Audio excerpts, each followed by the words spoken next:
Dalam KTT G20 di Roma, Italia, tidak hanya pertemuan pemimpin negara yang digelar, tapi juga pertemuan antara Menteri Keuangan dan Menteri Kesehatan negara anggota G20. Dalam pertemuan, para Menteri Keuangan dan Menteri Kesehatan sepakat membangun mekanisme untuk memulihkan sektor kesehatan dan perekonomian dunia pasca pandemi COVID-19. Indonesia dan Italia akan memimpin satuan tugas atau Task Force Joint Finance Health. Salah satu tugasnya memperkuat kapasitas sistem kesehatan dan akses vaksin yang merata di seluruh dunia sebagai upaya pemulihan ekonomi. Pemulihan ekonomi global itu meskipun terjadi namun tidak merata. Dan ketidakmerataan salah satu penyebabnya adalah karena akses vaksin yang tidak merata di seluruh dunia.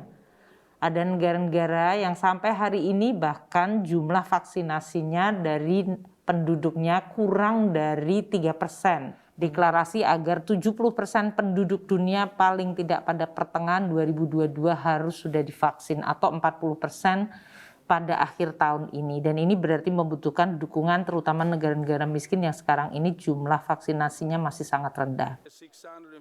Komitmen Indonesia menguatkan kerjasama dalam menangani masalah yang berkaitan dengan pencegahan, kesiapsiagaan, dan respons pandemi secara global akan dilanjutkan saat Indonesia memegang tampuk presidensi G20 di tahun 2022.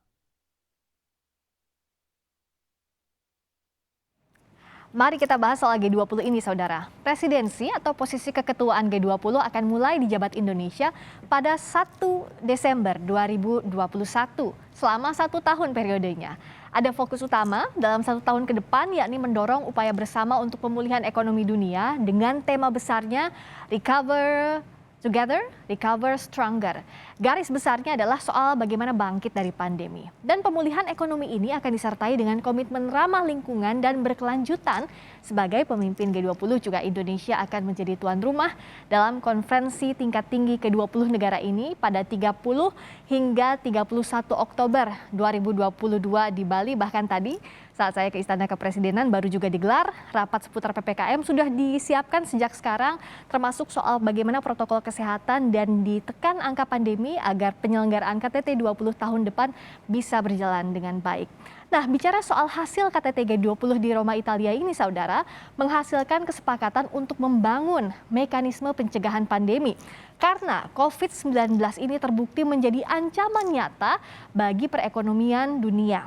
Ada sejumlah hal yang ditekankan Indonesia, yakni yang pertama adalah mekanisme kolaborasi antar negara di dunia dalam memperkuat akses vaksin yang perlu diperkuat. Lalu adanya kesepakatan protokol kesehatan antar negara bila terjadi outbreak pandemi dan tidak mengambil keputusan sendiri-sendiri. Kemudian juga dalam hal pendanaan turut dibahas, G20 menyepakati adanya satuan kerja antara Menteri Keuangan dan Menteri Kesehatan di bawah G20 yang bertujuan untuk menyiapkan pencegahan hingga juga penanganan pandemi. Nah, satuan kerja ini seperti yang tadi kami sudah ulas di awal dipimpin langsung oleh Menteri Keuangan Republik Indonesia dan Italia. Menteri Keuangan Sri Mulyani sebagai pemimpin dari Joint Finance Health Task Force ini juga menekankan peran sentral Indonesia sebagai negara besar yang berkomitmen mencapai 70% vaksinasi. Kita akan lihat juga bagaimana penekanan soal kerjasama ekonomi dalam pertemuan ini. Presiden Joko Widodo juga menekankan pentingnya keberadaan UMKM dan bisnis milik perempuan. Bahkan, Saudara, soal ini Presiden menyampaikannya langsung saat side event KTT G20. Presiden mengatakan bagi Indonesia, UMKM adalah sendi utama perekonomian, di mana ada lebih dari 65 juta unit UMKM yang berkontribusi terhadap 61% perekonomian nasional.